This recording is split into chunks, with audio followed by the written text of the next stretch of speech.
মশলা ও মনের গল্প চ্যানেলে আপনাদের সবাইকে স্বাগত। আজকে আমি বকফুলের বড়া বানাবো। তার জন্য আমি কিছুটা সাদা ও লাল বকফুল নিয়েছি।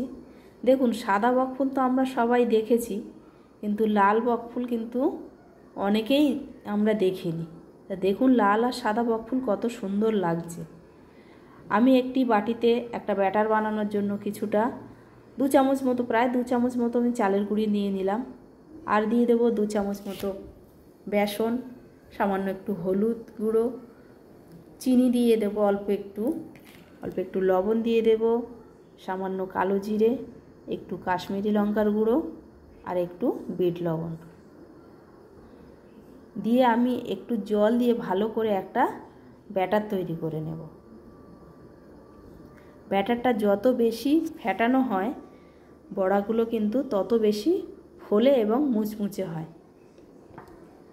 গ্যাসে একটি কড়াই বসিয়ে দেব, তাতে কিছুটা পরিমাণ তেল দিয়ে দেব গরম হওয়ার জন্য। এদিকে তেলটা আমার গরম হতে থাকুক, তার মধ্যে আমি এই বকফুলের ভিতরে যে শীষগুলো থাকে এই শীষগুলোকে ফেলে দেব।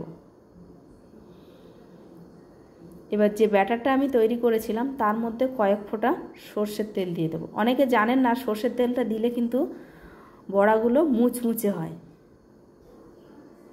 এবার ব্যাটারের মধ্যে আমি বকফুলগুলো একে একে দিয়ে ভালো করে ডুবিয়ে তেলের মধ্যে ছেড়ে দেব।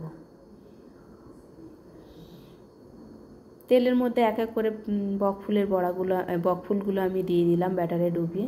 এবার এপিট ওপিট করে ভালো করে আমি লাল লাল করে ভেজে একটা প্লেটের মধ্যে তুলে নেব। তুলে নেওয়ার পরে আমার আরও কিছুটা বকফুল আছে, সেগুলোকেও ব্যাটারে ডুবিয়ে ওই তেলের মধ্যে আবারও ছেড়ে দেব।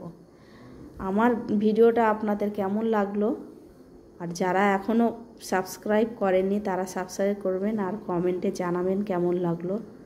বকফুলের বড়া কিন্তু রেডি। সবাই ভালো থাকবেন, সুস্থ থাকবেন।